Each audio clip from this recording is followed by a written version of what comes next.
14호 태풍 찬투는 제주도와 남해안 지역에 직접적인 영향을 줄 것으로 예측됐습니다. KBS 재난안전지도를 통해서 이번 태풍으로 어느 지역이 위험한지, 또 피해를 줄이기 위한 예방법은 어떤 것들이 있을지 자세히 알아보겠습니다.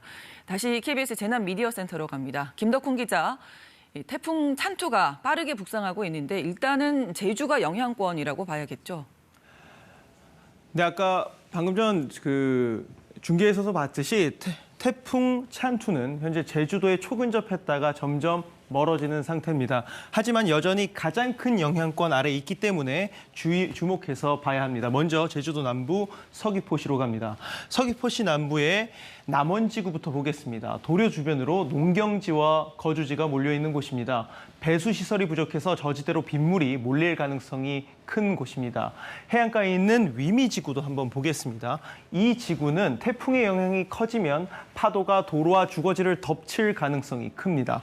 여기에 있는 CCTV 한 곳 보겠습니다. 제주 서귀포 남원교차로 한번 보겠습니다. 여기 CCTV 보시면 CCTV 화면이 크게 흔들리는 걸 볼 수 있습니다. 여전히 강풍의 영향권 안에 있다는 사실을 확인할 수 있습니다. 이번엔 제주도 북부 한번 가보겠습니다. 여기는 제주도 공항 주변인데요. 침수와 해일 재해 위험 지구가 몰려 있습니다. 먼저 제주 3도 이동지구 한번 보겠습니다. 여기 지형을 한번 살펴보면 제주도 가운데에 한라산 등 고지대에서 빗물이 내려와서 이렇게 남해로 들어가고 있습니다.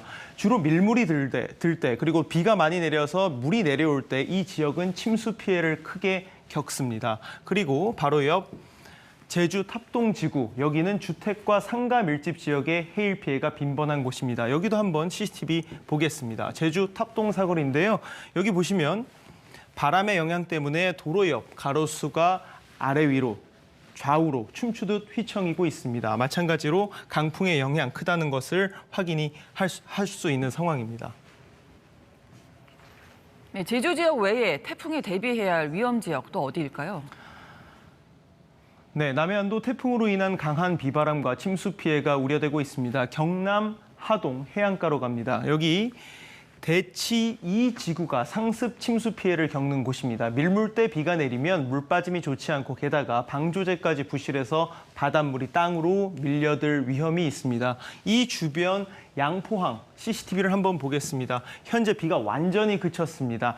한 2시간 전까지만 해도 빗방울이 이 화면에 맺혀져 있었는데 현재는 비가 완전히 소강 상태입니다. 하지만 태풍이 북상하고 있기 때문에 이 지역 상황도 어떻게 될지 장담하기 어렵습니다. 마지막으로 부산으로 가봅니다.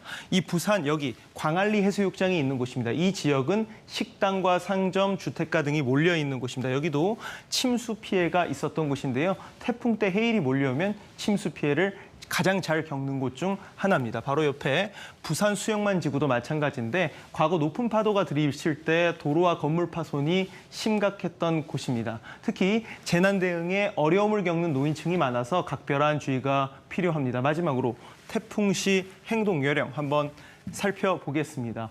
태풍이 근접할 때는 당연히도 되도록 외출을 피하시는 게 좋습니다. 태풍이 오기 전 창문이나 실외기 등 가정에서 강풍 피해를 입을 수 있는 구조물은 점검을 해두셔야 되고요.